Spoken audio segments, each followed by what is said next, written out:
Welcome to the AI Hustle Podcast, the podcast where we break down the latest in AI news, tools, and interview experts helping you hustle and do more using AI. If you've been following the podcast for a while, you'll know that over the last 6 months, I've been working on a stealth AI startup. Of the hundreds of projects I've covered, this is the one that I believe has the greatest potential. So today I'm excited to announce AIBox. AIBox is a no-code AI app building platform paired with the App Store for AI that lets you monetize your AI tools. The platform lets you build apps by linking together AI models like ChatGPT, Midjourney, and 11 Labs. Eventually will integrate with software like Gmail, Trello, and Salesforce, so you can use AI to automate every function in your organization. To get notified when we launch and be one of the first to build on the platform, you can join the waitlist at aibox.ai. The link is in the show notes. We are currently raising a seed round of funding. If you're an investor that is focused on disruptive tech, I'd love to tell you more about the platform. You can reach out to me at jaden@aibox.ai. I'll leave that email in the show notes. In the world of artificial intelligence, one of the most controversial issues is that these massive language models are monetizing essentially your data by sucking up all the data that they find on Twitter and Reddit and every other platform and training models and then selling, their models, access to their models. You got to pay for GPT-4. So there is a new company called Kadin that has just landed a $15 million of investment to essentially help users monetize their personal data. Today on the podcast, we're going to be diving into what Kadin is planning on doing, what their strategy is, and why I think this is more important than ever in the world of AI. So let's jump into it. I think in a world that is increasingly conscious of online privacy, a rising tide of startups is really kind of focusing on enabling individuals to monetize their data. The Cadence is obviously one, but there's other companies too, right? There's Datacy, which allows users to collect and sell their browsing data to the highest bidder, while platforms like Pogo and Tapestry offer rewards in return for access to behavioral and purchasing patterns. But this newcomer that I've mentioned today is called Cadence, and this one's kind of setting itself apart with a bit of a unique approach. So Cadence essentially grants users intricate controls, allowing them to decide exactly which data they wish to share with third parties. So Caden's model essentially involves aggregating analytical data on users' movie preferences, travel habits, shopping behaviors, and more. And users then have the option to monetize this data in various ways. So Kadin has the backing of a really noteworthy name, that's Jeremy Yang, who is the founder of Yahoo.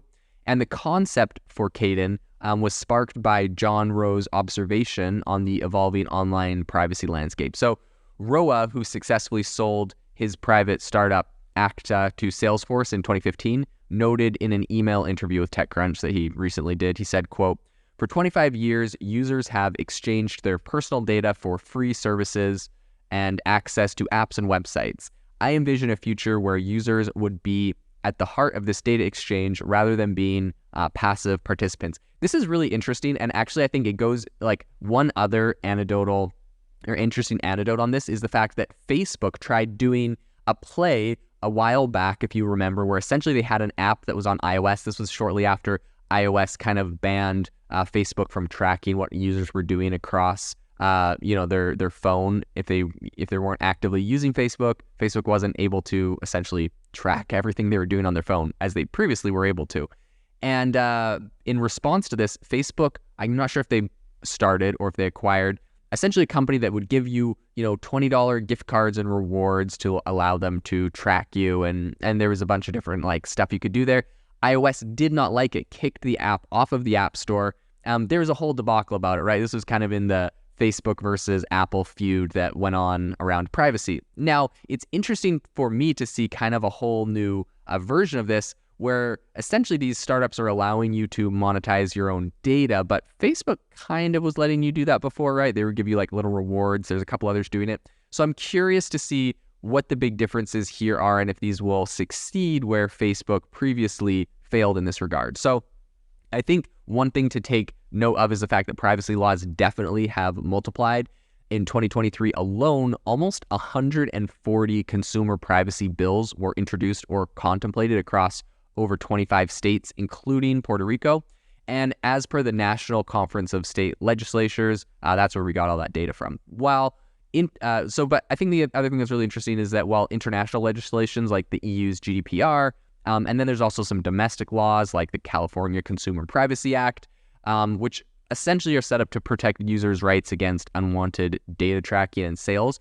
They don't actually directly offer avenues for users to monetize their data.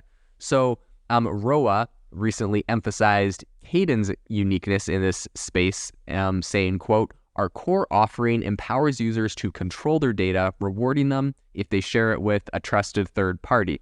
So the Caden experience essentially just starts with users linking their online services, right? So they can link their Amazon, their Uber, their Netflix, and they do all of this through Caden's iOS app. And users can view statistics, insights, and even opportunities to monetize specific data segments by sharing them with advertisers. So, of course, I know the question on everyone's mind is like, data, is there data privacy? Are they like literally knowing exactly everything you do? Is there a profile being made on you? All those kind of issues. And I think given the sensitivity of the data that is being shared, security is really important. So ROA says, essentially, they've told users that all of the data is secured within an encrypted quote-unquote vault, which, I mean, whatever. They just throw the word vault in there to make you feel more secure about it. But, I mean, allegedly, it's encrypted, so that should be good. The thing that I find it even more important, though, is that it is anonymized before third-party sharing, right? So they're not going to know this is exactly you or one specific person sharing this data. They just know that, in general, people with your a person with your characteristics has these habits, these shopping habits, these travel habits, etc. So, plus users also have the ability to retract sharing permissions or even delete their data at will, which I think is important in this space. Now, would I do this? I don't know. I guess it kind of depends on how pinched I was for money and how much I could get paid for it. Probably wouldn't be my personal choice. I'm just a bit more of a privacy nut than that. But I do see how this has appeal for people, and I do see how this, it could be an interesting play. So reportedly, Caden has already amassed over 1 billion data points and has compensated users by tens of thousands. So they're further incentivizing participants with the introduction of Caden AI, which is an artificial intelligence assistant that makes tailored content and product suggestions based on shared data. ROA believes this offers a more personalized experience for users, allowing them to discover products and deals tailored to their tastes and budgets. Now, that is obviously an interesting feature, but the reason I really bring Caden up on this podcast is because of the implication I see in artificial intelligence. So right now, really what they're doing is they're saying, hey, share your data with us. We'll send it to travel sites and advertisers and some other people, blah, blah, blah. But where I really see this going is this is going to be a massive boon, whether it's Caden or another company that is like them, for AI startups. Inevitably, what's going to happen is platforms that monetize your data are, I believe, the gatekeepers right now, but I believe the power will eventually get put back in the hands of the people, where you will be able to sell your data directly through an app or a third-party marketplace like this, to companies like OpenAI and other people that are training AI models off of your data. So beyond just, right now, the big play that everyone's talking about is advertising. I think this is kind of like, if you're looking at the gold rush, the data for advertising is a much, in my opinion, is probably less lucrative than some of the data used for AI models. And so I think that consumers could actually perhaps sell it twice, advertisers and AI models, but I think they could make a lot of money. And I think AI models would be very wise to participate in these kind of schemes and programs, because essentially anyone, even if you don't have access to a massive database, right, you can train a very powerful AI model. And I think that's one of the big problems with, a lot of startups today. Everyone makes fun of all of these startups that essentially are just a wrapper on top of an API access to OpenAI, right? They're just like, write emails, write articles, write XYZ thing with access through OpenAI's API. And it's like, they don't have a very big moat. They're easy to replicate, et cetera, et cetera. The value in their brand is just in the marketing and the users they can get to use their product. But if they were able to actually train AI models to do some of the things that they were doing and create custom models that were better than OpenAI and could do things, more, if they could do things that were a lot more powerful, there would be a lot more value in their companies, and they would be able to charge more to consumers and potentially grow more. And so I think the big problem, though, is that they do not always have the data to do that. And so there's some places you can buy data from, But this is definitely one way where you can get access to data without having the controversy of consumers saying, hey, like I didn't give you permission to, we didn't give OpenAI permission to scrape the entire internet. So I think it's going to be interesting to see if these kind of data, pay for data plays directly to consumers takes off in a sense that AI models are going to be buying them from these kind of platforms. On the business end, Kadin is developing context AI, which is aimed at aiding enterprises, especially marketers, in understanding consumer behavior. And this tool is going to answer natural language questions and provide visual data representations. Investors are really bullish on Kadin's trajectory. I think a recent announcement revealed that Kadin raised their Series A, right? It was $15 million. And this round included people from Neva Ventures, AME Cloud Ventures, Streamlined Ventures, Montage Ventures, and a bunch of others. So I think changes in industry practices like Apple's app tracking that we kind of mentioned before with the whole Facebook debacle, some transparency requirements, and I think also Google's kind of forthcoming changes to user tracking in Chrome might have influenced Kadin's favorable position, because they've raised, I think, a total of $24 million to date. And Roa plans to expand Kadin's New York team further and develop Kadin AI and establish more collaborations with retailers and other platforms. I think that's what they're really spending the money on.